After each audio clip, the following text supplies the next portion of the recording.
Isang bantog na albularyo ang may alagang tunong. Saan yung buwaya na siyang katuwang niya sa panggagamot?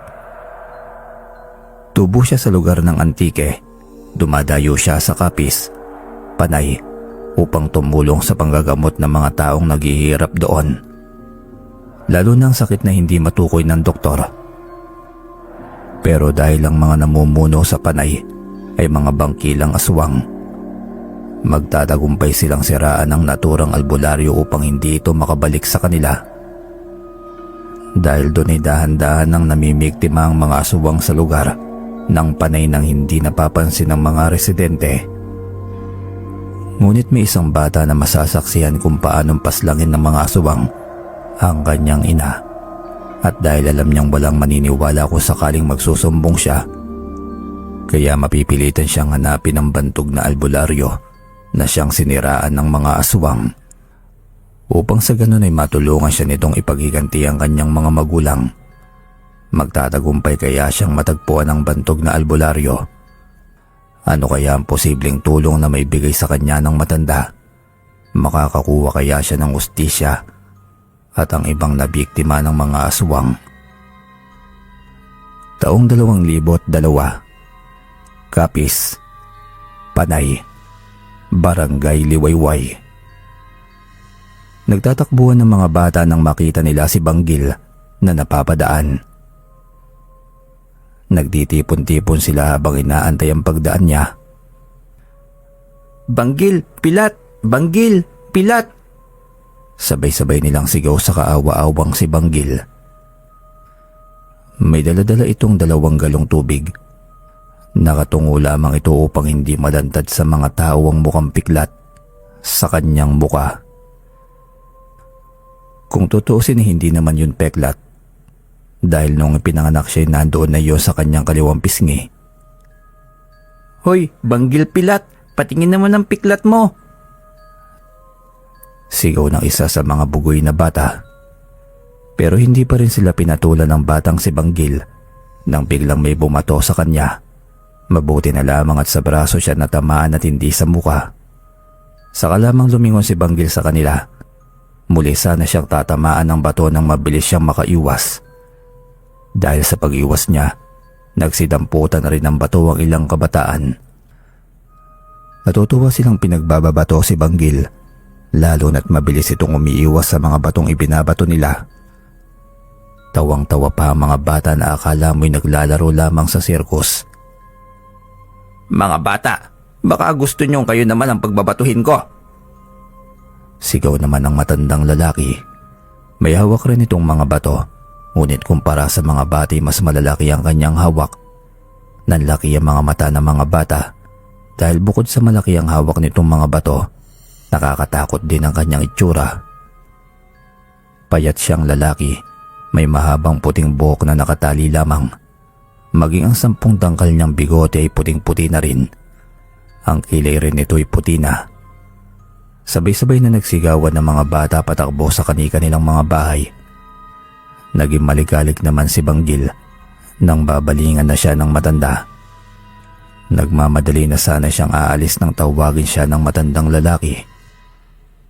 "Iho, huwag kang matakot. Nais lang kitang tulungan." Lumingon si Banggil sa matanda at dahan-dahang tumango.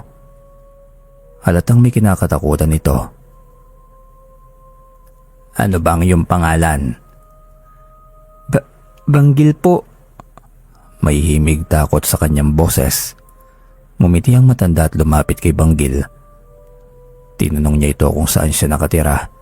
Sa uni ayaw pang sabihin ni Banggil, subalit nang hintayin pa rin ng matanda ang kanyang tugon, napilitan na siyang sabihin dito ang totoo. "Barangay Liwayway. Doon din ako patungo. Akin na nga yung mga dala mo. Sabay na tayong tutungo ron." Bagamat ayaw sanang magpatulong ni Banggil, ngunit hindi na niya napigilan ng matanda. Sa buong paglalakad nila ay hindi niya magawang tingnan ito na wari ba'y kinakatakutan. Kahit hindi naman nakakatakot ang matanda, nalaman na lamang ni Banggil na isa yung mangluluop nang makita niya na pumunta ang matanda sa isa sa kapitbahay nila. May matinding karamdaman ang nakatira sa bahay na pinuntahan ng matanda. Ilang araw rin ang matanda roon pero hindi nakikita ni Banggil na lumalabas iyon. Nakikita na lamang niya ang anak ng may sakit na may daladalang mga dahon-dahon at kung ano-ano pang mga halaman na sa inuhan niya ay halamang gamot na gagamitin sa pangluluop. Sa tuwing inuutusan siya ng kanyang ina na manguha ng panggatong o gulay-gulay sa may bukid, dumadaan talaga siya sa bahay ng kapitbahay. Pero lumalayo siya. Dahil hindi pa man siya nakakalapit sa kapitbahay nila, may nakikita na siyang kakaiba. Ang akala niya nung unay namamalikmata lamang siya. Ngunit natanto ni Banggil na hindi pala. Kaya simula na makumpirma niya yon, ay hindi na siya nagdaraan sa kanilang kapitbahay. Hanggang isang araw, nakita na lamang niya na palabas ang matanda sa bahay ng kanilang kapitbahay. Mabilis na nagtungo si Banggil mula sa pagkakasungaw sa bintana, pero sumilip pa rin siya mula sa maliit na butas para lamang makita ang matanda. Kuryoso kasi siya sa kung ano ang sumasama sa matanda na hindi nakikita ng iba. Nakikipag-usap ang matanda sa lalaking noon ay alam niyang may sakit. Nakakabangon na ito at nakakangiti na para bang walang sakit na dumapo sa kanya. Bagamat payat pa rin ito dulot ng kanyang pagkakasakit, subalit halata na malakas na talaga ito. Ngunit gano'n na lamang ang pagkalabog ng puso ni Banggil nang dumako ang tingin na matanda sa kanilang kubo ng paalis na ito. At ang masikinatakot pa niya ay parang nakikita siya nito sa butas. Hindi siya sigurado pero yun ang pakiramdam niya. Lalo na nang umiti ito. Napadapa talaga siya sa sahig habang malalalim na paghinga ang pinapakawalan niya. Lumapit sa kanya ang kanyang ina na may pag-aalala. Akala kasi nito ay napano na si Banggil. Tinanong niya kung ano ang nangyayari rito. Pero ipinagkailan niya ang takot niya. Nagdahilan lamang ito na may sinisilip siya sa silungan kaya siya nakadapa. "Magandang tanghali po." Nagulat si Banggil nang marinig ang pamilyar na boses. Kilala niya kung sino yon.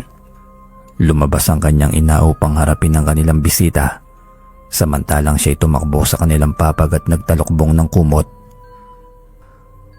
Ang tumatawag ay walang iba kundi si Mang Kaloy. Yung matanda na kinatakutan ng mga bata na nambabato sa kanya. Yung payat na matandang lalaki na mahaba ang buhok na puting-puti na. Kinagabihan niya inapoy ng lagnat si Banggil. Nagtaka ang kanyang mga magulang kasi nakaraang buwan ay dumaan na sa lagnat ang anak nila. Alam kasi nila na sa isang taon, isang beses lamang itong nagkakalagnat.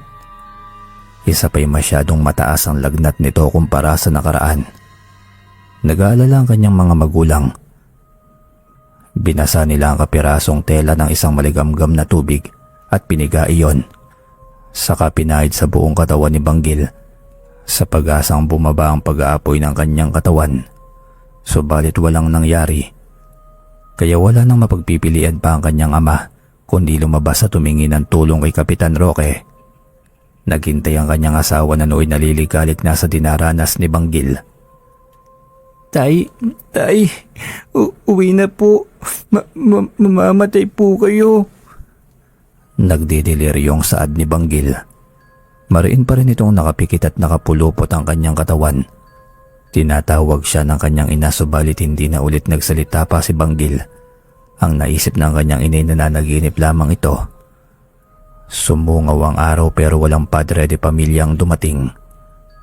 Medyo bumaba na rin ang lagnat ni Banggil kaya lumabas na ang ginang sa kanilang kubo upang sana ipagtanong kung may nakakita ba sa kanyang asawa.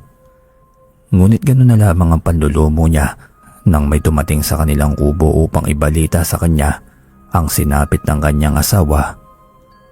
Hindi na naisip ng ginang na ihabilin ang kanyang anak dahil nawala na ito sa kanyang sarili. Mabilis siyang nagtungo sa kinaroroonan ng kanyang asawa. At gano'n na lamang ang pagkahulog ng kanyang puso. Nakita niya ang katawan ng kanyang asawa sa may palayan. Walang ulo at mga braso. Iisa na lamang din ang natitirang binti nito. Ngunit alam niyang ang asawa niya yon dahil sa damit na huling sinuot nito. Napaluhod ang ginang at napasigaw. paanong ganoon ang sinapit ng kanyang asawa. Hindi naman lingid sa kaalaman nila na maraming nawawala sa kanilang lugar. Pero kapag may nawawala, hinding-hindi na ito matatagpuan pa. Pero iba ang kaso ng kanyang asawa dahil natagpuan itong gutay-gutay na. At dahil nakadapa ang kanyang asawa ay binaligtad nila ito. Ang kaninang sakit, hinagpis ay dumoble pa nang makitang maging ang laman loob nito ay limas na rin. Nahimatay na siya at hindi na alam ang gagawin. Ang barangay na ang gumawa ng paraan para sa pagpapalibing kay Mang Jose. Hindi na napaglamayan ang bangkay dahil sa nangyari. Hindi na rin bumaba pa ang lagnat ni Banggil ni hindi siya maasikaso ng kanyang ina dahil nang magising ito'y naipalibing na ang kanyang asawa. Di na rin nagdaos ng lamay ang ginang dahil sa masakit na sinapit ng kanyang asawa. Di na rin ito alam ang gagawin kaya naman kinausap ni Kapitan Roque ang ginang. Lalo pat napapabayaan na nito si Banggil. Nagbigay ito ng tulong sa mag-ina. Kaya kahit mahirap, kinakailangang pilitin ng ginang ang sarili na magpatuloy. Dahil sa nangyari kay Mang Jose, inanunsyo ng kapitan na gawa mismo iyon ng mga terorista. Sila rin ang rason kung bakit basta-basta na lamang may nawawalang residente sa Panay. Kaya lahat ay pinag-iingat. Bagaman may mga agam-agam na hindi lamang basta terorista ang may gawa nun. Dahil hindi naman makatao ang pagpaslang ay sinarili na lamang nila yon. Muling dumating si Mang Kaloy sa barangay Liwayway. May pasyente na naman kasi siya ron. Kinausap ng ginang ang matanda nang dumaan ito sa kanilang bahay. Kailan ba siya unang nagkalagnat? Tanong ni Mang Kaloy. Sinabi ng ginang na nagkalagnat ito nang huling mag-usap sila. Humingi ng tawad ang ginang sa matanda matapos hindi nito sundin ang babala niya na huwag lalabas sa gabi. Kahit anong mangyari dahil may hindi magandang mangyayari. Hindi lamang pala sila ang pinuntahan ng matanda. Maging ang ibang bahay din pala. Magagayon pa man ay nakiusap ang matanda na papasukin siya sa kanilang kubo. Napailing na lamang ang matanda nang makita si Banggil na parabang nakikipag-agawan ito ng kaluluwa sa kanyang sundo. Nag-orasyon ang matanda habang sinasalat ang noon nito. Pagkatapos ay hinipan niya ito mula ulo hanggang paa. Nagulat ang ginang na makitang dahan-dahang kumakalma ang kanyang anak hanggang sa makatulog ito ng mahimbing. Pagkagising niya, sabihin mo sa kanya na kapag dumating ang panahon na maipit siya sa sitwasyon, pakihanap ako sa antike. Hindi ito paalala. Ito ay bilin ko sa iyo. Kaya wag na wag mong kakalimutan. Saad ng matanda sa ginang. Sinundan ng tingin ni Aling Dolor ang matanda na papaalis na. Bagamat medyo nagtataka siya sa sinabi ng matanda, tinandaan ito ang kanyang mga habilin. Nay, nasaan na po si tatay? Tanong ni Banggil nang magising ito. Lagi po siya nasa panaginip ko, humihingi ng tulong. Natatakot po ako kasi parang pinagkakaguluhan siya ng halimaw. Inosenteng paglalahad pa ni Banggil. At dahil naghahanda ng lugaw para sa anak si Aling Dolor, naitago nito ang pagpatak ng kanyang mga luwa. Naninikip na rin kasi ang kanyang dibdib dahil walang kamali-mali ang anak sa nangyari sa kanyang ama. Halos 1 linggo na rin kasing nagdideleryo si Banggil. Muling tinawag ni Banggil ang ina nang hindi ito tumutugon. Anak, kumain ka na muna. May pupuntahan pa ako. Saad ni Aling Dolor. Nagtaka man si Banggil ngunit sumunod na lamang ito. Naisip niya na baka nasa trabaho lamang ang kanyang ama. Pero lumipas sa mga araw na hindi na niya nakita ang kanyang ama. Hindi na rin siya pinapalabas ng kanyang ina. Kung noon ay panay-utos ito sa kanya, ngayon ay kulang na lamang na ikulong siya sa kanyang kubo. Nay, nasa na po ba si tatay? 1 linggo ko na po siyang hindi nakikita. Isa pa po, wala na po akong ginawa dito sa bahay. Pwede ba anak, tumigil ka muna sa kakatanong. Pagod ako. Wala ka namang kaibigan para makipaglaro sa labas eh. Bulyaw ng kanyang ina. Nagulat si Banggil sa inasta ng kanyang ina. Dahil alam niya kung gaano kalumanay at kakalmado ang ina niya sa pakikipag-usap. Hindi naman siya nasasaktan sa pagsabi nito na wala siyang kalaro. Napaisip lamang siya dahil simula nang magkasakit siya, para bang may mga nangyaring hindi niya alam. Nanahimik na lamang siya at nag-obserba. Sa tuwing iniiwanan siya ng kanyang inay, sumisilip siya sa bintana. Ngunit isang araw ay nakakita siya ng maraming tao na para bang may pinapalaya sa kanilang baryo, at dahil nagkakagulo nga, mabilis niyang isinara ang bintana at sumilip sa butas. Nakita niya ang matandang manggagamot na tumatakbo. Hinahabol siya ng taong bayan. Mas lalo tuloy siyang nakuryoso kung ano nga bang nangyayari sa kanilang bayan. Anong kasalanan ng matanda? Bakit nila ito hinahabol? Habilin pa naman sa kanya ng kanyang ina na hanapin ito kapag dumating ang panahon na naipit siya sa sitwasyon.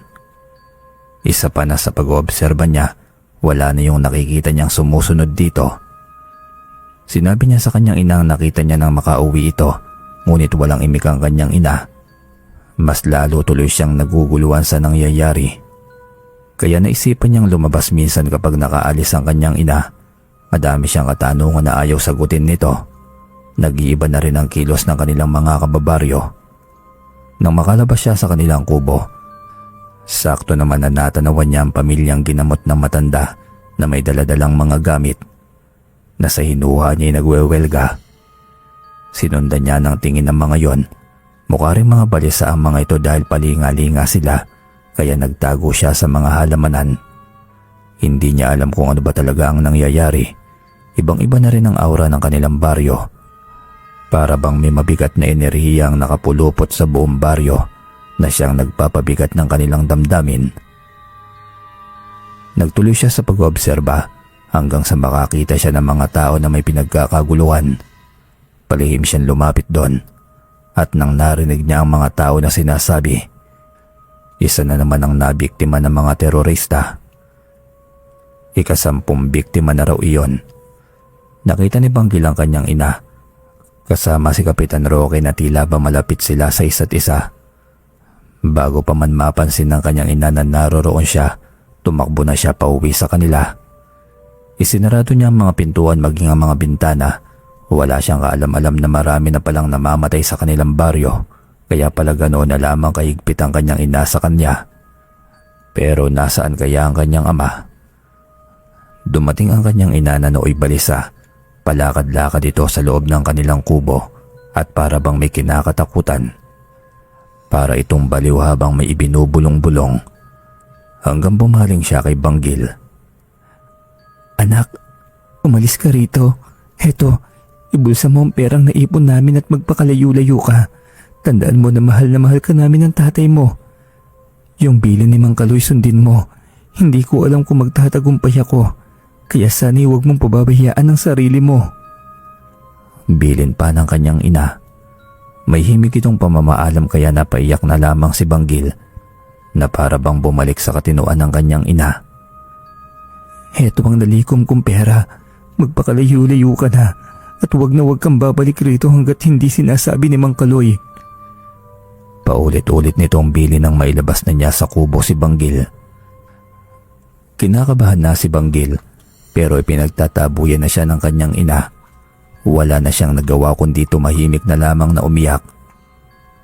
Bagamat tinatanaw siya ng kanyang ina sa kanyang pag-alis, hindi pa rin siya tuluyang lumabas sa kanilang baryo. Nagtago siya sa malalaking talahiban hanggang makakita siya ng isang anyo ng tubig na may korteng tao.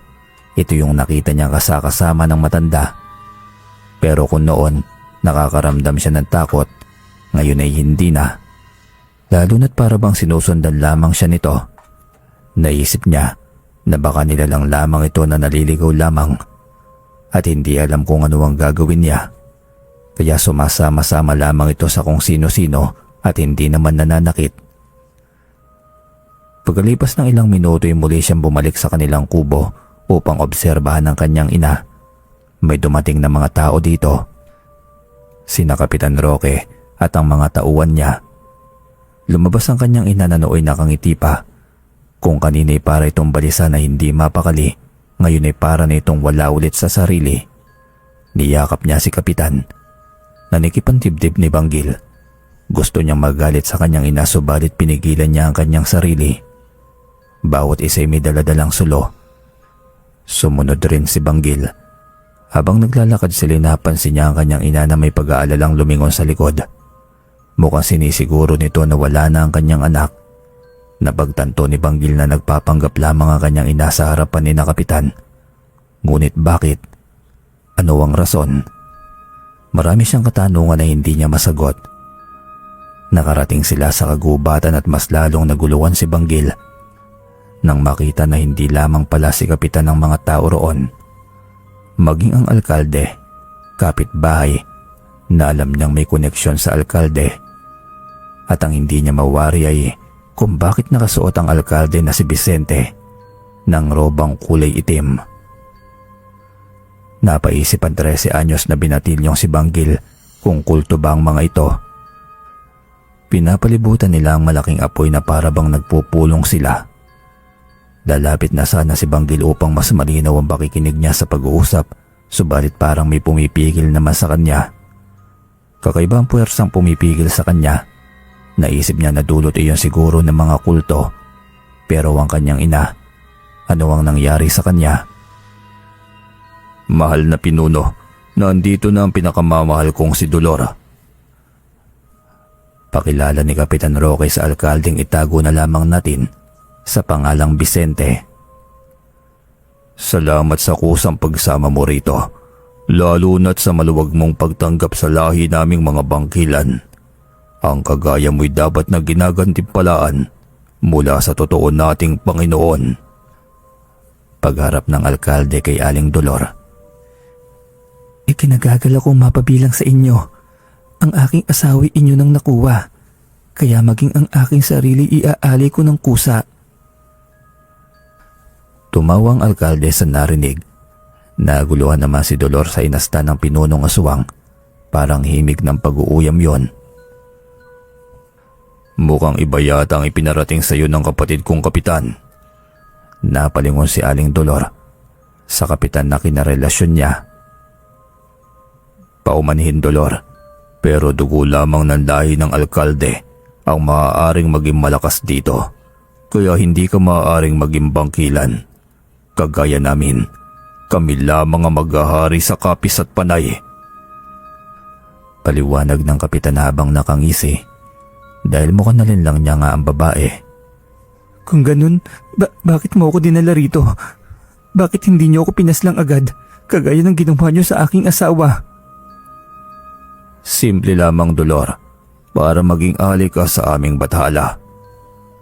Tugon na lamang ni Kapitan Roque. Nagtawa na ng mga asubang na nakapalibot sa kanila. Natutop ni Banggil ang kanyang bibig. Maiiyak na siya pero naghahalo ang takot at panginginig niya.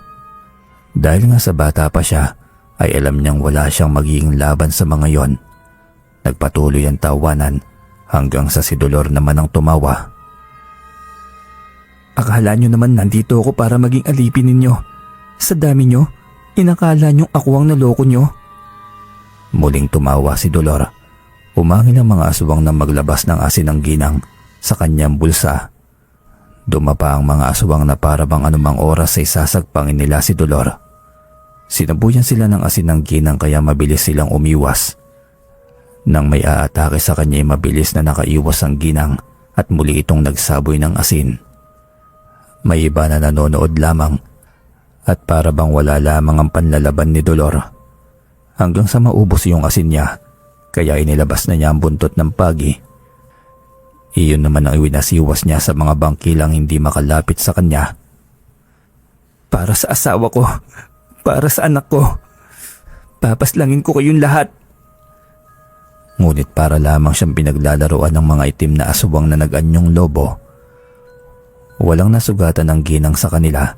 Umiiyak na si Banggil pero hindi niya kayang lumapit sa kanyang ina. Nang mapagod ang ginang ay bumagal na ang pagkilos nito dahilan para masagpang siya ni Kapitan Roque. Napapikit na lamang si Banggil. Ayaw niyang makakita o makita kung paano nilalantakan ng kanyang ina. Dahan-dahan siyang umatras habang nakapikit pa rin. Rinig na rinig niya kung paano pagkaguluhan ng bangkay ng kanyang ina. Nang makabuelo siya, tumakbo na lamang siya ng ubod ng bilis. Walang lingon-lingon at nakatuon lamang na makalabas sa kanilang baryo.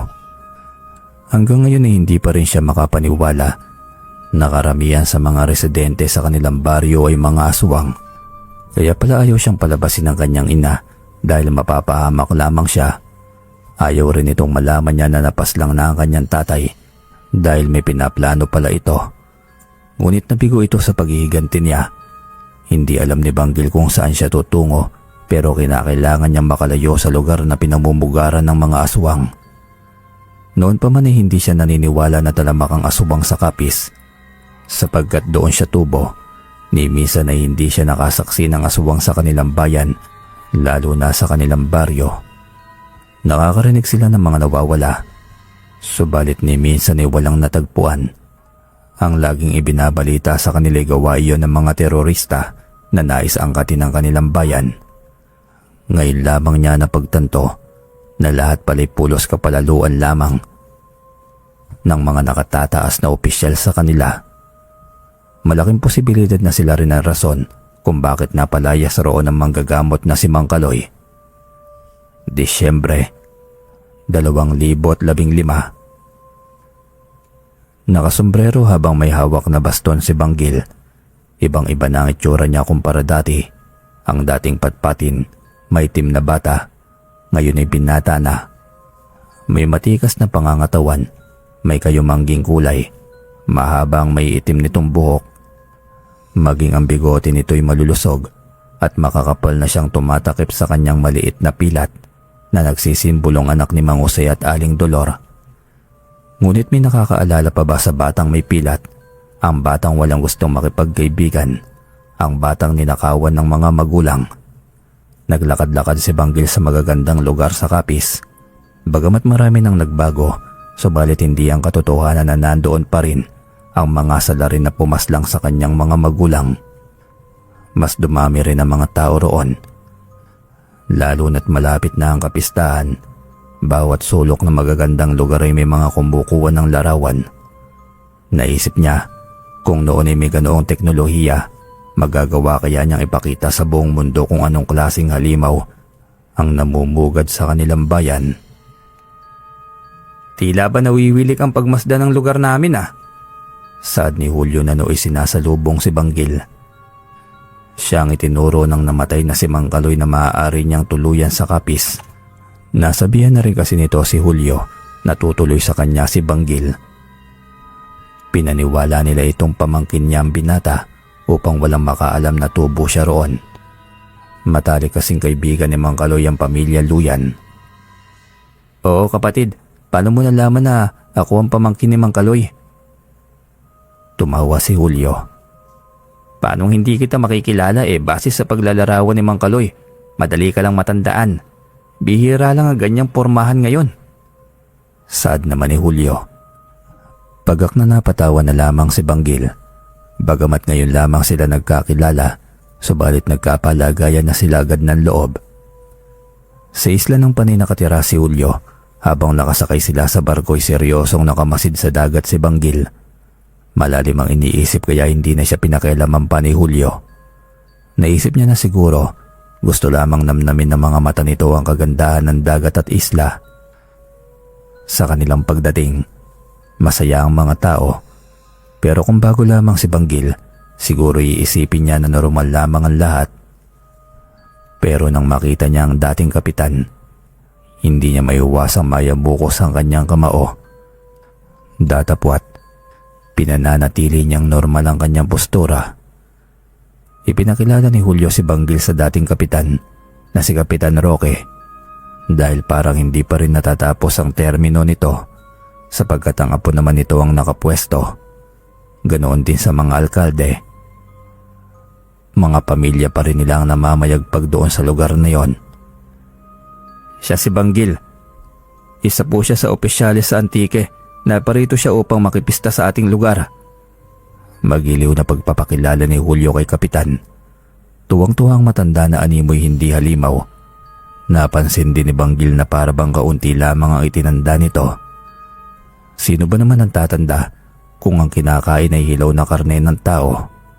Pero katakataka na hanggang ngayon ay hindi pa rin nailalabas ang baho ng mga bangkilang aswang. Marahil ay walang kumakalaban at sa oras na may makaalam ng kanilang sikreto, paniguradong ubos sa kanilang lahi. Ang mga taong dumarayo roon ay masasaya at walang kamali-malay sa kaganapan sa lugar ng Kapis. Halatang bata ka pa, pinatanda ka lang ng pormahan mong yan, pero natutuwa ko dahil sa edad mong yan. Tila ba malaki na ang karunungan mo? Hindi kagaya ng kabataan ngayon. Paliwanag ni Kapitan. Iyon nga po ang nais ko, mas lumawak pa ang aking karunungan. Nang sa gayon mamulat ang mga susunod na henerasyon kung ano bang meron sa ating nakaraan. Pahapyaw na pasaring ni Banggil. Hindi alam ni Banggil kung naiintindihan ba yon ng matanda. Subalit mukhang wala itong ideya sa kanyang pinupunto. Tuluyang nagpaalam ang dalawa. Inabili ng Kapitan na minsan ay bumisita sila sa kanyang tahanan upang makipista na siyang sinangayunan naman ng dalawa. Isang payak na bahay na bato ang meron kina Julio. Malaki ang espasyo ng kanilang bahay kaya naman nakakaluwag-luwag rin sila. Inobserbahan ni Banggil ang mga naninirahan sa kanila. Walang aswang sa kanila. Puros mga inosente ang mga tao roon. Hanggang sa kausapin siya ni Julio. Kuya, may pakiusap lamang ako sa iyo. Masaya ang lugar namin, maganda rito. Kaso, hindi rin ligtas dito kapag gabi na dahil sa mga teroristang gumagala at nangunguha ng tao. Wala silang pinipili, mapabata man o matanda.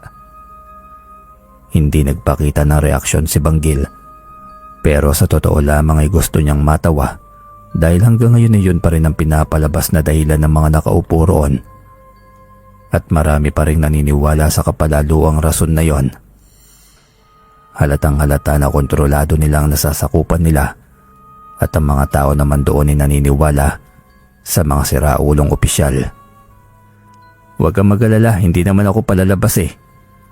Maikling tugon na lamang ni Banggil.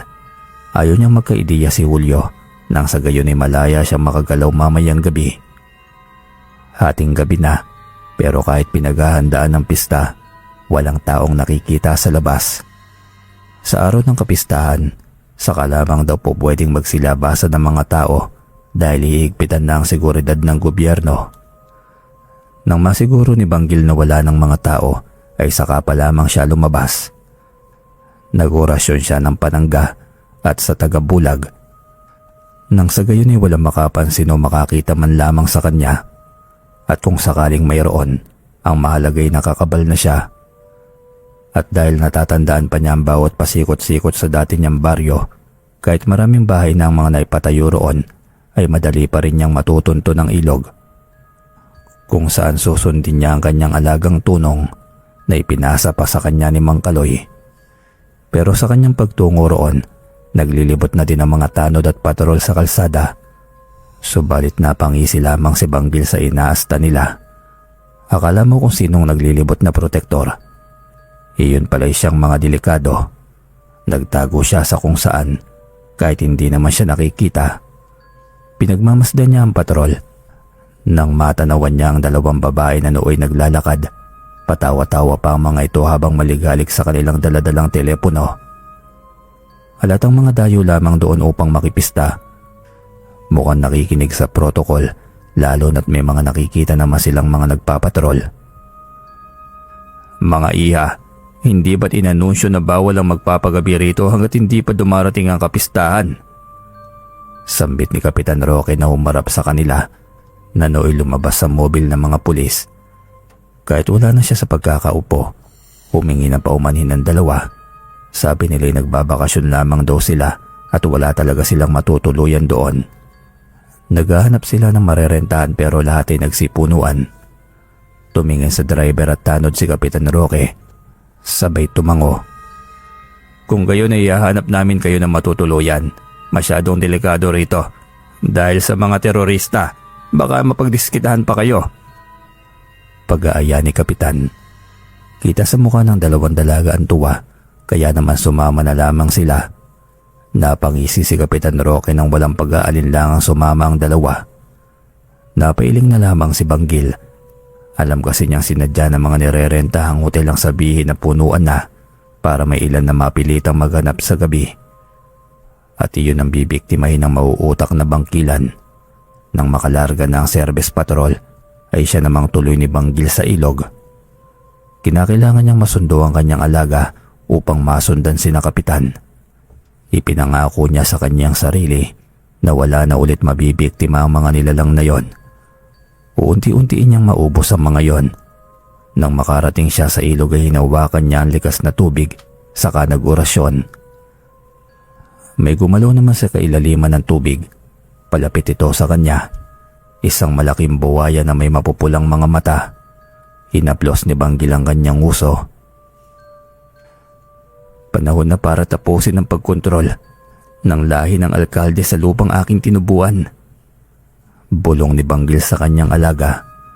Naglaho ang tunong na buwaya at napalitan ito ng koorteng tao na hindi makita. Saan yung tubig? Siya kasi ang napili ng alaga ni Mang Kaloy. Simula nang una silang nagkita dahil alam ng tunong na yon kung gaano kabuting bata si Banggil. Bagamat duwag noon pero lumaki naman itong mabangis. Hindi siya nag-aksaya ng panahon at nagtungo sa kinaroroonan ni na Kapitan Roque. Dahil nakabisado nito ang amoy ni Kapitan Roque noong makipagkamay ito sa kanya.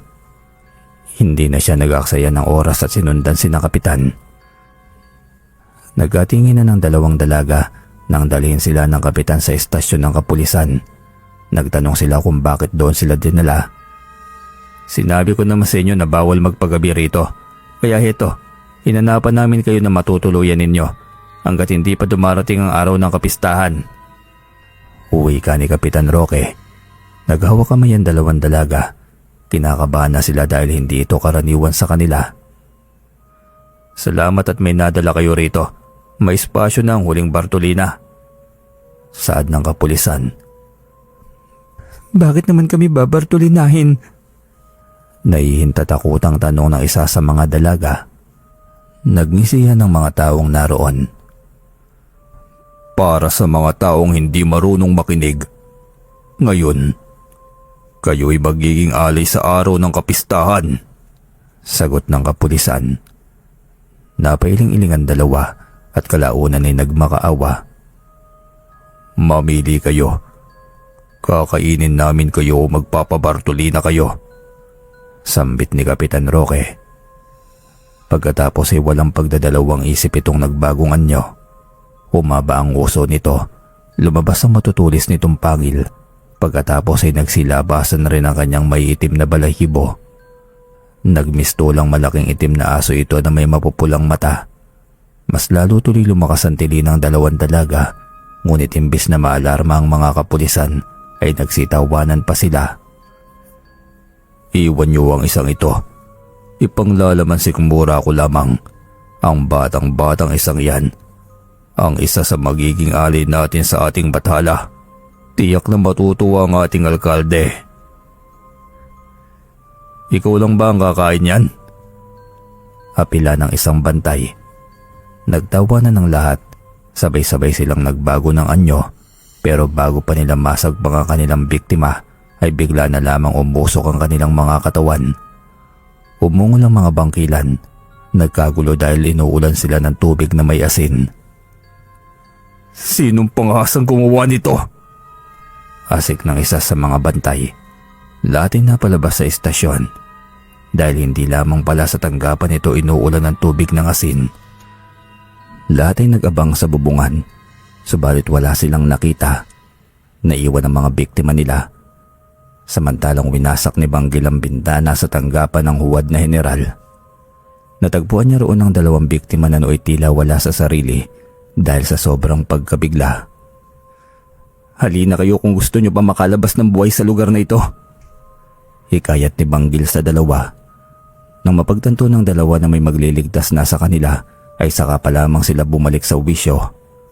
Muli silang dumaan sa bintana at dahil nga may sa tagabulag sila, ay walang nakakita sa kanila nang sumakay sila sa malaking alaga ni Banggil. Nang matapos ang pagulan ng tubig asin, ay saka pa lamang nila binalikan ng dalawa nilang pagkain sa loob. Ang iba'y naglibot sa tanggapan, maging ang taas ng bubungan na inakyat nila Pero walang bakas ng kalaban ang nakita nila roon. Hindi na rin nila matagpuan ang dalawang babae na nadakip nila. Galit na galit ang mga aswang. Hindi sila makapaniwala na sa unang pagkakataon may nakatakas na biktima nila. Kaya naman napasigaw sa galit ang general. Hanapin niyo ang dalawang yon. Hindi po pwedeng makalabas ang dalawang yon sa bayang ito. Utos ng general sa mga tauhan niya. Ayaw kasi nilang umabot sa alkalde ang kanilang problema at paniguradong magagalit ito. Parang naririnig na nila kung paano sabihin ito kung gaano sila kalampa at natakasan pa sila ng dalawa lamang na babae. Pero hindi rin naman makakaila na may tumulong sa dalawa. Ang malaking katanungan ay kung sino. Lumayo na kayo sa lugar na ito at wag na wag kayong babalik rito. Humingi na rin kayo ng pangontra sa kakilala niyong manggagamot nang sa gayon ay hindi kayo masundan ng mga aswang. Ikalat niyo kung sino o ano ang mga namumuno sa bayang to nang mabuksan ng mga mata ng media kaugnay sa mga nawawalang residente sa lugar na ito. Habilin ni Banggil sa dalawang dalaga. Tumango ang dalawang babae. Nagpasalamat ang dalawa ni hindi na nga nila naitanong ang pangalan nito dahil sa pagmamadaling makaalis sa islang yon. Hinayaan ni Banggil ang alaga niya na ihatid ang dalawang dalaga. Pagkatapos ay bumalik na siya sa bahay ni na Julio. Kinabukasan ni maagang nagising ang mga tao. Maging si Banggil ay nagkakape na rin habang nasa labas ng Teresa. Samantala si Julio ay nagpunta sa ilang kamag-anak upang manghiram ng gagamiting dekorasyon sa kanilang bahay.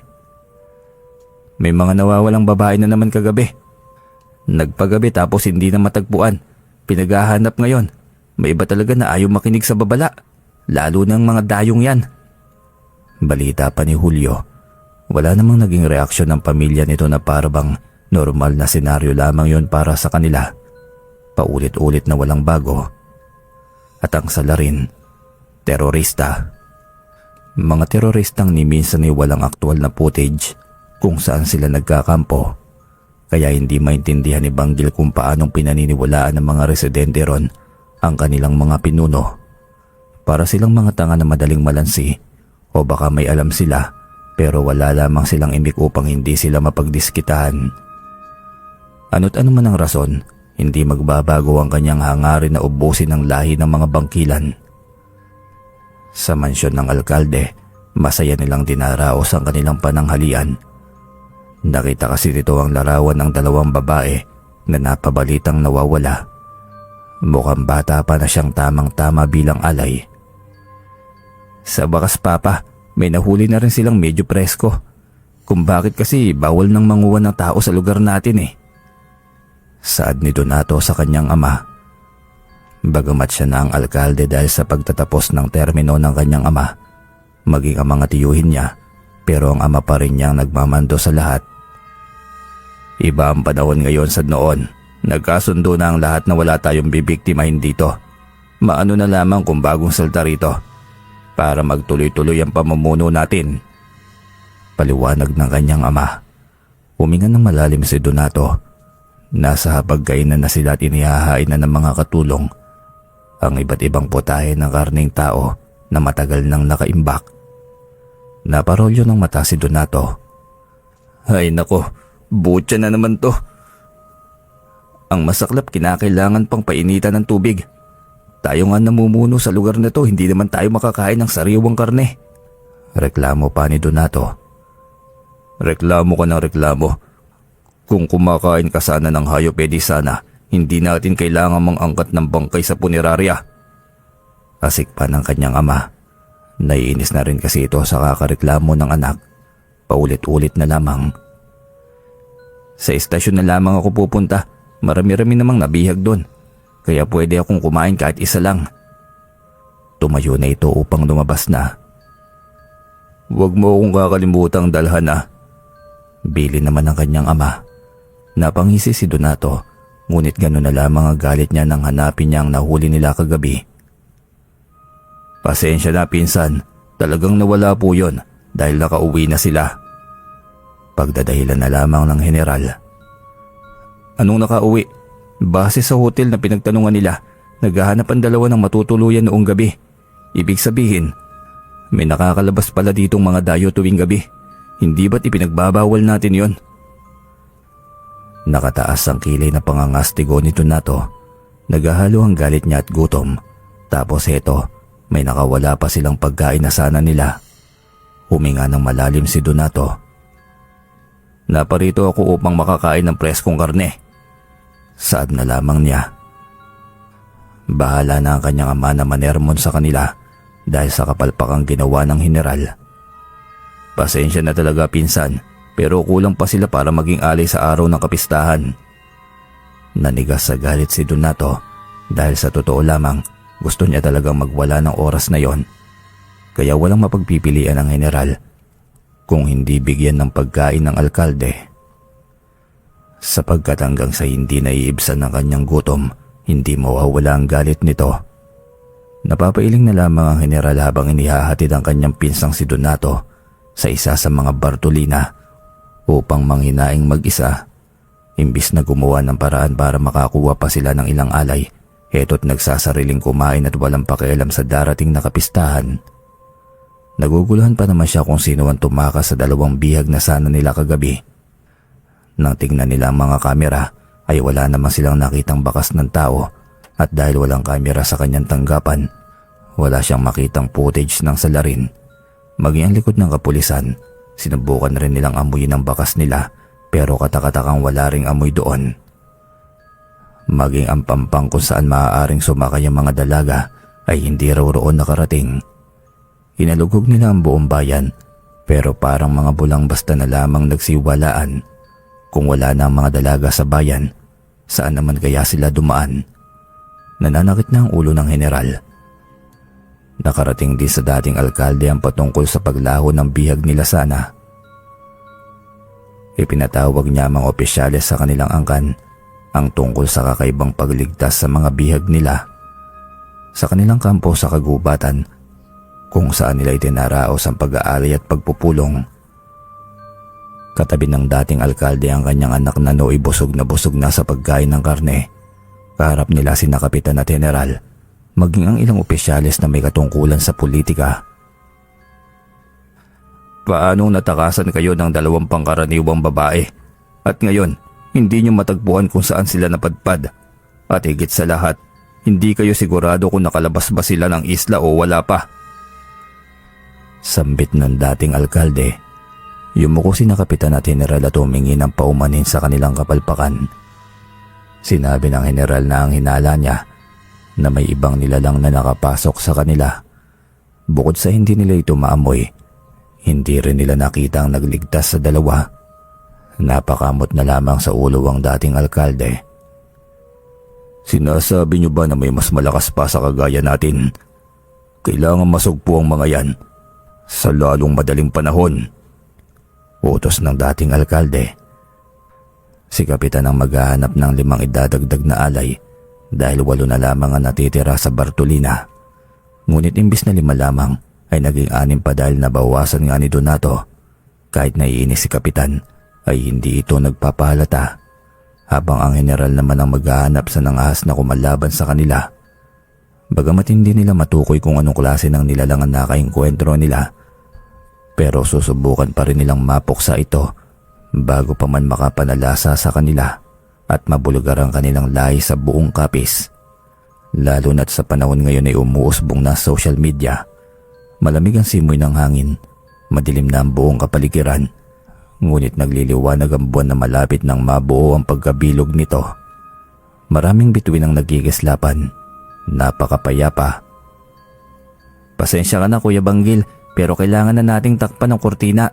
Kahit kasi nakasarado at nakakandado na ang bintana, kinakailangan na nating takpan yan para makaiwas sa terorista. Saad ni Julio. Gustong magmura ni Banggil dahil sa narinig na naman niya ang salitang yon. Habang nakahiga siya, naaalala niya ang buhay niya sa baryo Liwayway. Bagamat nakarating na siya sa kanyang bayang tinubuan, subalit hindi pa rin siya nakakarating sa lugar kung saan nakatirik ang dati nilang kubo. Hindi maiwasan ng binata ang mapaluwa dahil sa pag-alala sa kanila at ngayon nakabalik na siya, mas natatakot pa siyang makita ang dating buhay niya kasama ang kanyang pamilya noon. Tumulo na ang kanyang luha. Kung ang iba'y sobrang saya dahil magpipista na, siya naman ay naghahanda kung paano niya patutumbayin isa-isa ang mga kalaban. Sa pangalawang gabi ay muling lumabas si Banggil. "Wala na ba sila doon?" tanong ni Banggil sa kanyang alaga. Sumenyas naman ito ng oo kaya nagtungo na siya ron. At dahil kampante ang mga kalaban na walang nakakaalam ng kanilang kampo sa gubat, kaya mahihinang bantay lamang ang itinilaga nila roon. Nagkantada na rin si Banggil ng krus nang makita ang kampo ng mga aswang. Napatigil pa siya at nagtungo sa mga damuhan. Hindi pa naman siya nakakalipat, pero muling bumalik sa kanyang alaala ang patungkol sa pagpaslang sa kanyang ina sa lugar na yon. Napakuyom siya ng kamao habang nagtatagis ang kanyang mga bagang. "Magbabayad lahat ng lumapastangan sa inyo, Nay. Tay, hindi ko hahayaan na magtagumpay ang kasamaan." Panggigigil niyang bulong. Ni katiting na memorya ay hindi nawala sa kanyang utak. Sariwang-sariwa pa ang mga nangyari noong una niyang masaksiyan ng nangyari sa kanyang ina. Kahit 13 taon na ang lumipas, tumingin siya sa taas ng kapunuan. May nagbabantay doon. Kailangang hindi marinig ng mga kasamahan nito ang pag-atake niyang isa-isa, nang sa gayon ay hindi makarating sa mga kalaban ang pagwasak niya sa kanilang bathala. Sinulyapan niya ang kanyang alaga na nasa anyong tubig. Nagkatanguan sila na wari na iintindihan nito kung ano ang iniisip ni Banggil. Kinaumagahan, dismayado ang kapitan dahil wala man lamang silang nahuling dayo. Siguro kusa na rin silang nagtatago dahil na rin siguro sa nangyayaring pagkawala ng 2 dayo. Napahinga ng malalim ang kapitan habang kasama ang mga tanod nito. "Mabuti pa noong unang panahon, ang dali lang manguha ng alay. Kahit buwan-buwan pa, pwedeng kumain ng tao." Reklamo pa ng kapitan habang nakikipag-inuman. Tumango naman ang kanyang mga tanod pagkatapos ay ibinagsak niya ang isang bote ng alak. "Hindi ito maaari. Kailangan nating makakuha kaagad ng maaari nating maging alay. Sa ayaw at sa gusto ni Alkalde, kukuha ko ng tao sa atin." Pinal na desisyon ni kapitan. Pagod na kasi siya sa kakaisip ng paraan kung paano makapanguhuli ng tao. Kung tutuusin ay sila ang namumuno noon pa. Kaya ano pa ba ang rason para matakot siyang kumuha ng tao sa kanila? Kahit may mga tama ng alak ay lumakad na sila. Mas maraming tao sa umaga kaya walang makakapansin sa gagawin nila. Masaya namang naghahanda ng mga gagamitin sa kapistahan sina Julio. Ang kanyang mga magulang ay magkakatay ng karne nang biglang matumba ang kanyang ama. Halos hindi ito makagalaw at hindi magawang kontrolin ang kanyang katawan. Para itong nangingisay na hindi maintindihan. May lumalabas ring puting bula sa kanyang bibig. Humingi naman sila ng tulong. Mabuti na lamang at naroon si Banggil. Sinubukan niyang siyasatin ang palapulsuhan nito. Pagkatapos ay pinakuha ni Banggil ng tubig si Julio. Niretwalan niya yon pagkatapos ay pinainom sa ama ni Julio. Matapos yun ay pinaghihilot niya ang mga braso, binti, gamit ang daladala niyang lana. Sa isang iglap ay biglang bumalik sa dati ang kanyang ama. Nakatayo ito ng matuwid na para bang walang nangyari.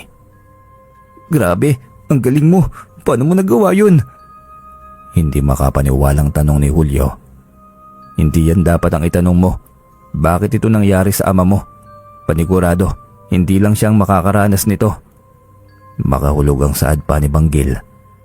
Bagamat hindi maintindihan ni Julio ang sinasabi nito, pero nagpasalamat pa rin sila sa nagawa niya. May ilan silang kamag-anak na dumating sa kanila. Nagkakasiyahan dahil sa nakapagluto na rin sila ng ilang pulutan para sa mga dumarating na bisita sa kanila. Pero hindi naglaon ay may sabay-sabay na humandusay at kagaya ng nangyari sa ama ni Julio, may lumalabas na puting bula sa kanilang mga bibig.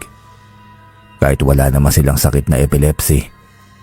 Tinawag ni Julio si Banggil na nooy nagmamasid sa labas at kagaya ng ginawa nito sa ama ni Julio, iyon din ang ginawa ni Banggil sa kanila. Hindi naman nila pwedeng isisi sa kung ano mang nakain nila kina Julio kasi ang ibang inatake ng ganoong kaso ay hindi nakakain. Nagulat ang lahat sa ipinamalas na panggagamot ni Banggil. "Maghintay muna kayo rito, may gagawin muna ako." Paalam ni Banggil. Pagkatapos ay nagkulong na ito sa kwarto. Kinausap ng mga kaanak nila si Julio kung sino ba si Banggil, kaya sinabi niya na galing pa ito sa Antique. Pamangkin ni Mang Kaloy, ang matalik na kaibigan ng kanyang ama. Banggil, parang pamilyar sa akin, pero hindi ko lang maalala kung sino talaga siya. Saad ng isa sa kaanak ni Julio. Hanggang makalabas si Banggil sa kwarto, may ibinigay ito sa kanilang lahat, maging ang hindi mga tinamaan ng sakit kanina. Isang maliit na bagay na nakapulupot sa pulang tela at may tali na pwedeng gawing kwintas. Para saan to, kuya? Pangontra yan sa maaaring maging itatama sa inyong sakit.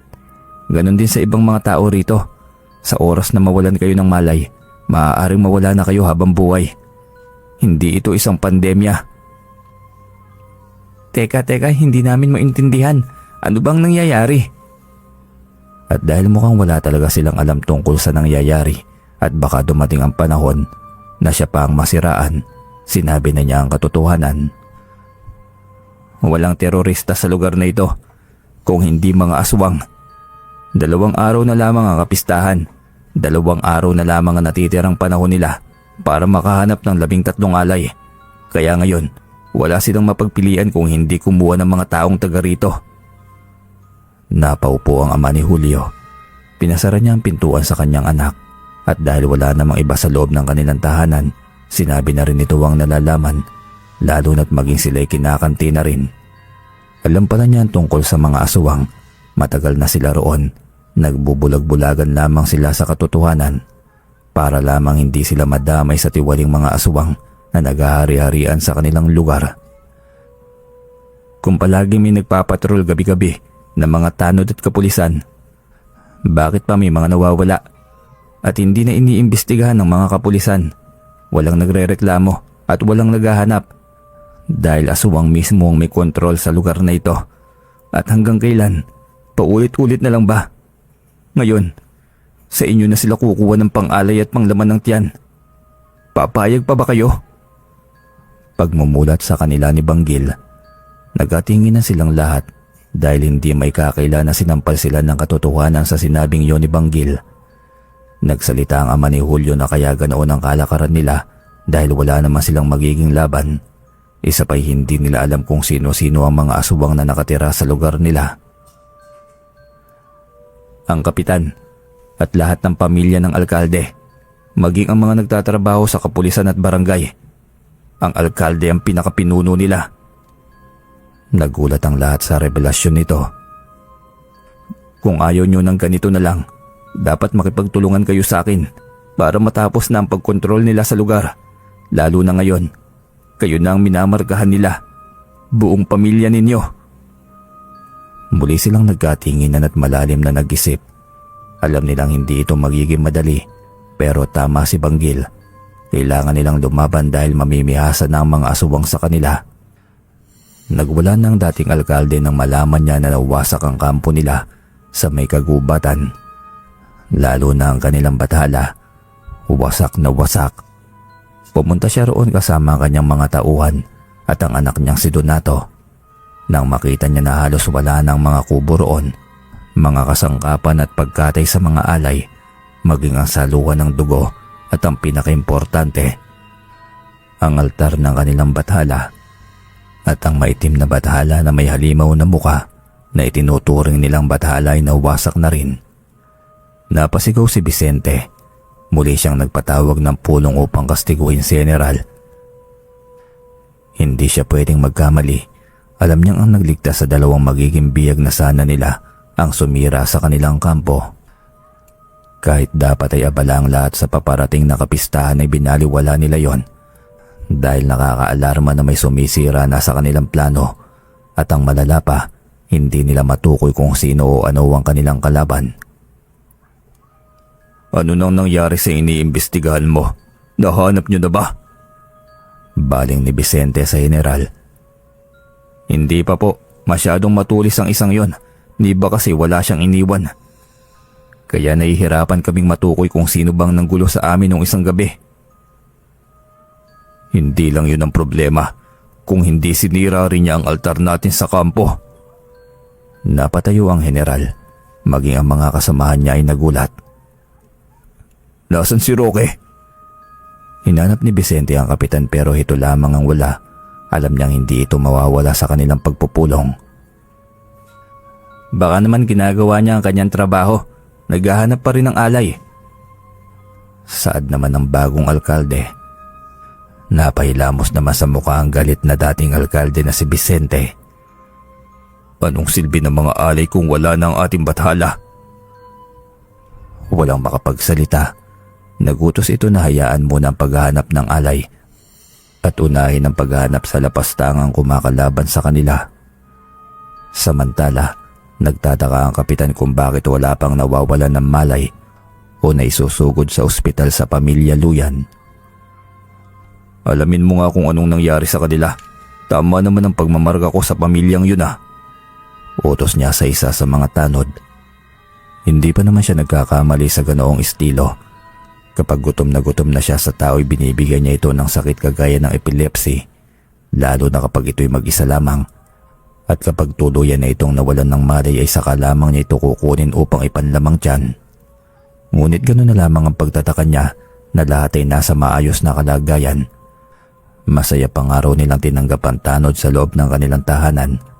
Maraming bisitang kaanak ngunit ni isa'y walang tinablan ng sakit na ibinigay niya. Kaya naman napagdesisyonan niyang magtungo sa alkalde upang sabihin ng mga napapansin niya. Nag-iwan siya ng mga tauhan na maaaring mag-obserba sa pamilyang yon. "Julio, samahan mo ko. May pupuntahan tayo." Baling ni Banggil kay Julio. "Paano naman sila?" Turo ni Julio sa pamilya at kamag-anak niya. "Marami ang ginawa kong pangontra. Kukuha kayo at ibigay nyo sa mga pamilya nyo. Hindi pwedeng nasa iisang lugar lamang tayo. Kung may mga kakilala pa kayo maaaring maging kaalyado natin, isama nyo na rin. Tandaan nyo, kaanak ni na kapitan, general at mga alkalde ang hindi nyo pwedeng kausapin." Lumapit ang ama ni Julio kay Banggil. Tinitigan siya nito na tila may ibig ipakiwari. "Mukhang may pinanghuhugutan ka, anak. Sana'y magtagumpay tayo sa pagkalaban natin sa kanila." Saad ng ama ni Julio. Tumango naman si Banggil pagkatapos ay lumisan na sila. Sa ilog, kinakabahan si Julio dahil malamig ang hangin kahit tirik na tirik ang araw. "Hindi ito ang dapat mong katakutan. Kung hindi ang mga aswang na walang awang pumapatay. Huwag ka sanang matakot kapag nakita mo ang alaga ko." Saad pa ni Banggil. Nagulat naman si Julio dahil wala pa naman siyang sinasabi kay Banggil. Pero nalaman na nito kung ano ang nararamdaman at iniisip niya. "Huwag na huwag kang tatakbo, maliwanag."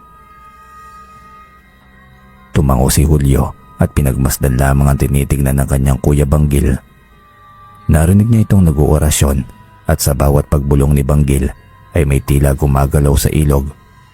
Bumubula ang kalagitnaan ng ilog hanggang sa unti-unti may nakitang malaking bagay na papunta sa kanila.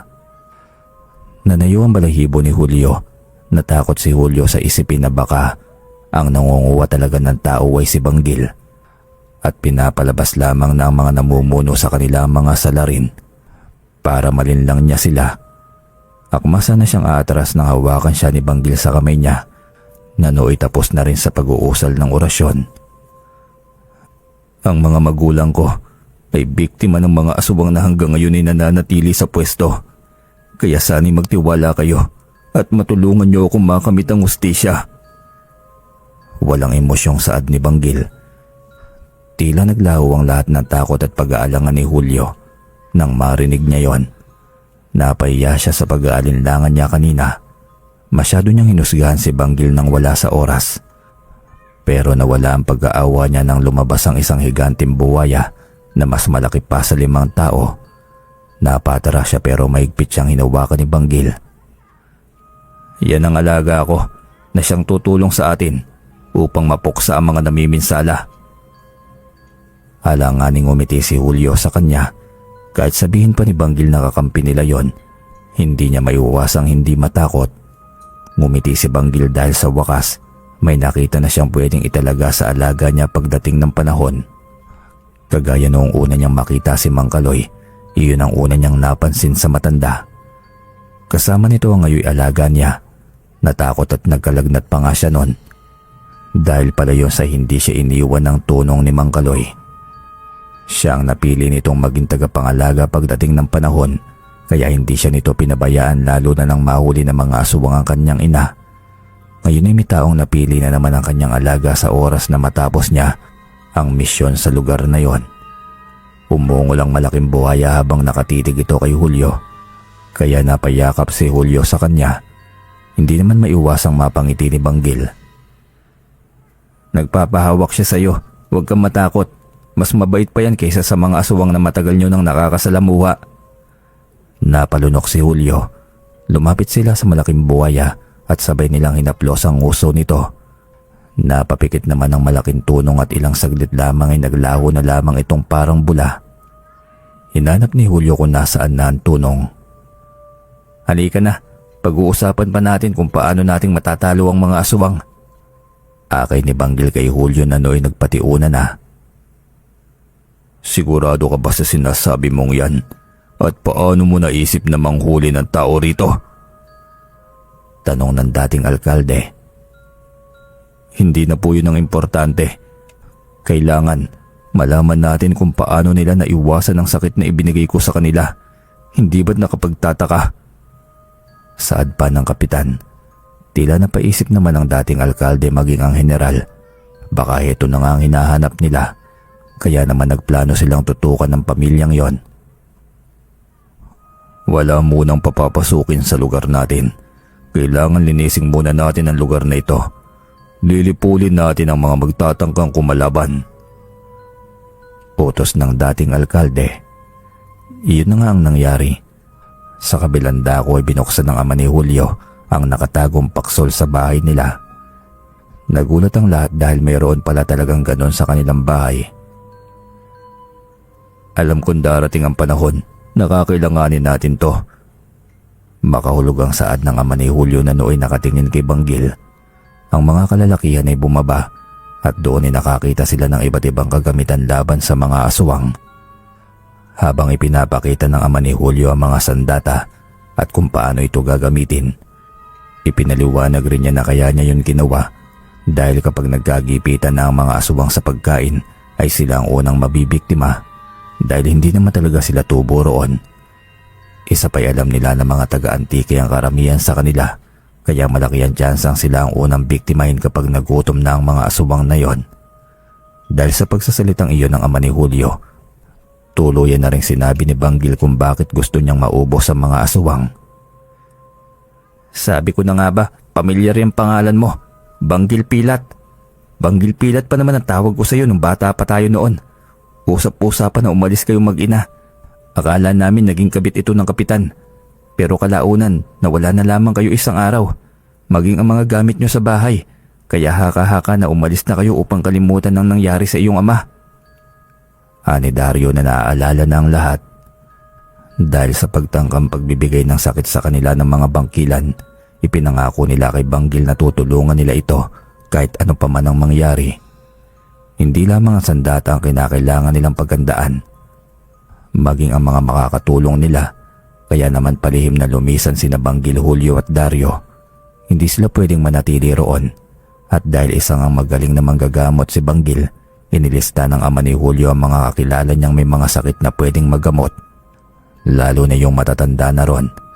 Nang sa gayon ay mahikayat nila itong makiisa sa kanila. Bagamat alanganin pero susubukan pa rin nila ang mga posibleng paraan para makalaban nila ang mga bangkilan. Samantala, pinag-iingat ng ama ni Julio ang lahat ng kanyang kaanak.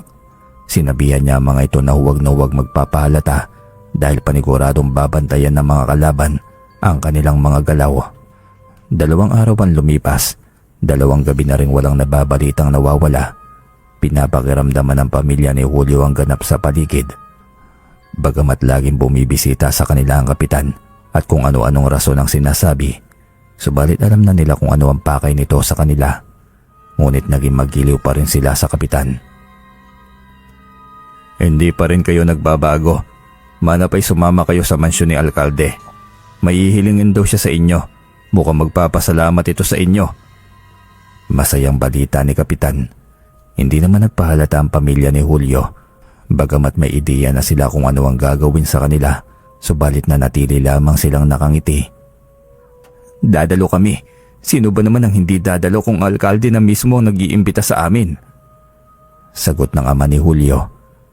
Matapos silang mag-usap at makaalis ni Kapitan, nagkatingin na sila dahil hindi naman ganoon kadami ang ganap. Ni hindi na pagtuunan ng dalawang partido ang kapistahan. Samantala, masinsina na nakipag-usap sina Dario at Julio sa mga nagagamot ni Banggil. Kung ano-anong sakit ang nagagamot niya sa hindi malamang dahilan na kahit ang medisina ay hindi nagagamot. Hindi naman bago ang ganitong mga sakit. May lumalaki ang tiyan, may nagsusuka at may nanghihina. Ngunit walang naitutulong ang doktor dahil ang sakit ay hindi natural kung hindi sinadyang ibigay sa inyo. Paliwanag ni Banggil. May isa pa sa kanila na ikinumpara ang panggagamot sa dating mangluloob na pinalayas sa kapis. Doon na sinabi ni Banggil na ang tinutukoy nila ay walang iba kundi si Mang Kaloy.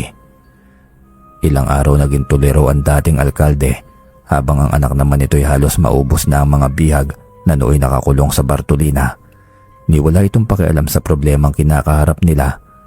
Kung tutuusin na isa siya sa dapat nangungunang magresolba sa kanilang problema. Ang sabi mo, wala ka nang maamoy sa mga binigyan mo ng sakit. Baling ni General sa Kapitan. Tama, wala na nga. Nakakapagtaka nga dahil hindi lamang ang pamilya nila ang binigyan ko ng sakit na hindi tinablan. Tugon ni Kapitan. Kung ganon, may albularyo na naman na gumugulo sa atin. Kagaya ng manggagamot na pinalayas natin sa lugar natin. 13 taon nang nakakalipas. Galit na saad ng dating alkalde. Inutos nito na sundan ng mga taong binigyan ng sakit ng Kapitan. Pero natapos ang kapistahan at hindi nila matunto ng salarin.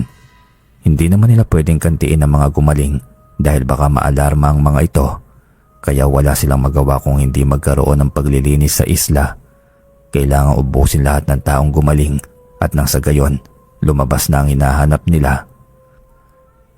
7 araw matapos ang kapistahan, masayang ipinahayag ng general na may ideya na sila kung sino ang albularyong pilit na pumipigil sa kanila. Matapos siyasatin ang mga taong nakapasok sa kanilang lugar, bago pa man mangyari ang paggaling ng mga tao, natagpuan nila ang isang lalaking kahinahinala na nanggaling pa sa Antique. Ang tanong, nasaan ang lalaking yan? Tanong ng dating alkalde na nauubusan na ng pasensya. Ayon sa mga gumamot sa kanila, nasa ilog daw ito namamalagi. Kapag natatapos siyang manggamot ay doon daw siya tumutuloy. Tugon ng general. Ihanda mo ang lahat ng lahi natin. Kailangan natin puntahan ng lalaking yan. Siyang gagawin nating alay sa sinira niyang bathala. Pagkatapos, saka natin sasakupin ang mga taong napagaling niya. Mariing utos ng dating alkalde. Maraming natuwa sa kanyang mga tauhan. Dahil sa wakas ay malaya na silang makakakain ng tao. Hinanap nila ang bagong alkalde pero natutulog na ito. Wala silang kaalam-alam na inubos na nito ang kanilang biyag. Kaya sinabi ng general sa dating alkalde ang ginawa nito. Mas lalo tuloy na dagdagan ng inis ni Vicente. Pinuntahan niya sa kwarto ang anak subalit wala roon ang lalaki. Ngunit may bakas ng tubig sa kanyang kwarto. Bukas rin ang kanyang bintana. Nagwala ang dating alkalde dahil sa pagkawala ng kanyang anak, bagamat nalaman na nila kung saan naglulungga ang kalaban. Ngunit para silang susugod ng walang kasiguraduhan, kinakabahan siya sa hindi niya malaman. Kinagabihan ay lahat nakahanda na sa pagsugod nila sa ilog. Nagmasid sila at pinalibutan yon, at hindi nga sila nabigo nang makita ang lalaking nakasuot ng robang itim. Nakaupo ito sa tabi ng ilog at pinagmamasdan ng tubig, waring walang takot sa kung ano man ang mangyayari sa kanya. O baka mas tamang sabihin na inaasahan niyang darating sila. Lumabas ang general, muli itong bumalik sa anyong tao. Hubot-hubad at wala ring saplot maging sa paanan nito. At sinong pangahas ka? Ang lakas ng loob mo na pasukin ang aming teritoryo. Kumpronta ng general. Tumayo ang lalaki na nooy may hawak palang lubid.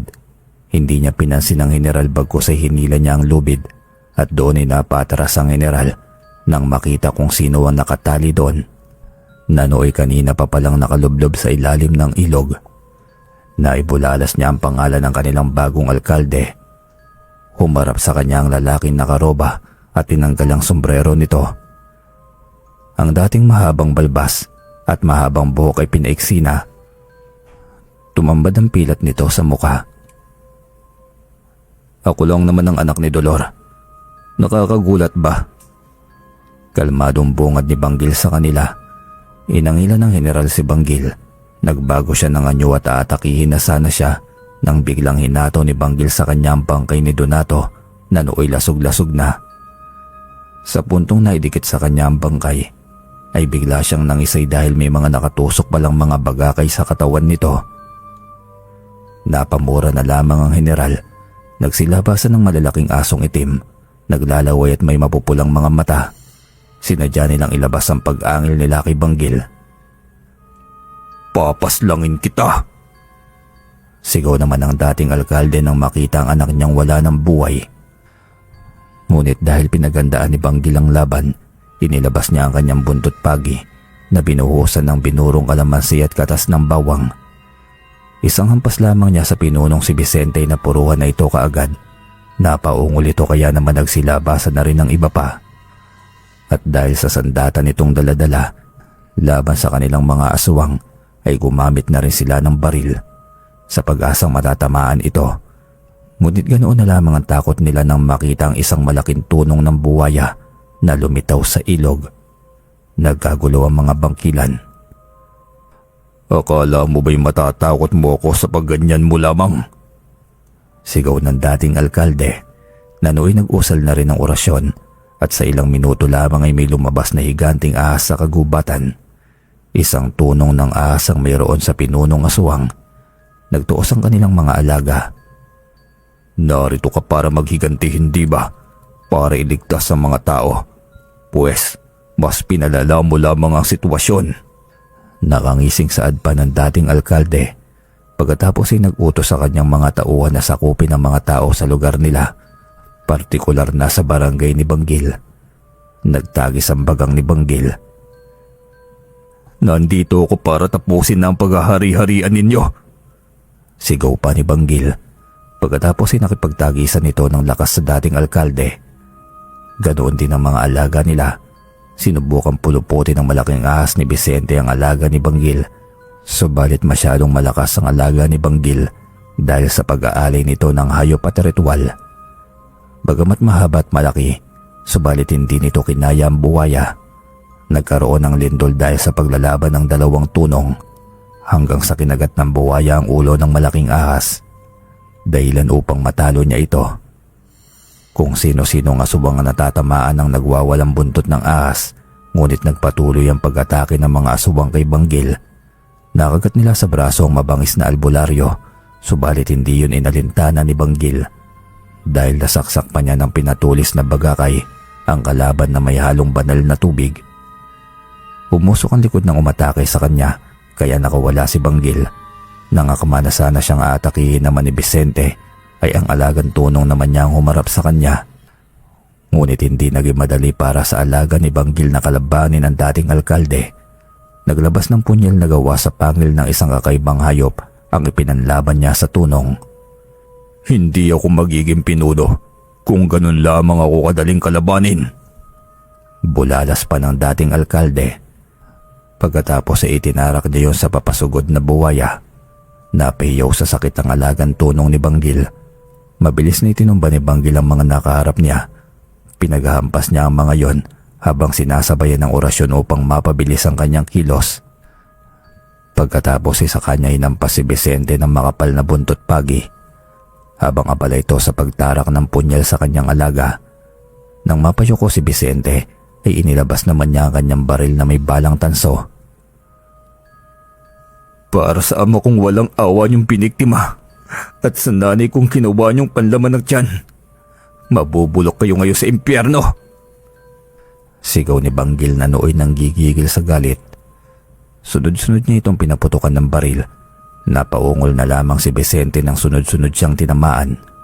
Umagos ang itim nitong dugo mula sa butas ng maputukan at kalaunan ay nagsuko na rin ito ng dugo bago tuluyang nalagutan ng hininga. Ang mga alagad niya ay umataras nang makitang namatay ang kanilang pinuno. Samantalang nagkikisay na bumabalik ang alaga ni Banggil sa ilalim ng ilog. Awang-awa si Banggil sa alaga nito. Babalikan niya ito pero kailangan muna niyang unahin ang mga kasamahan niya na nooy alam niyang inaatake ng aswang. Nagtipon-tipon ang mga tao.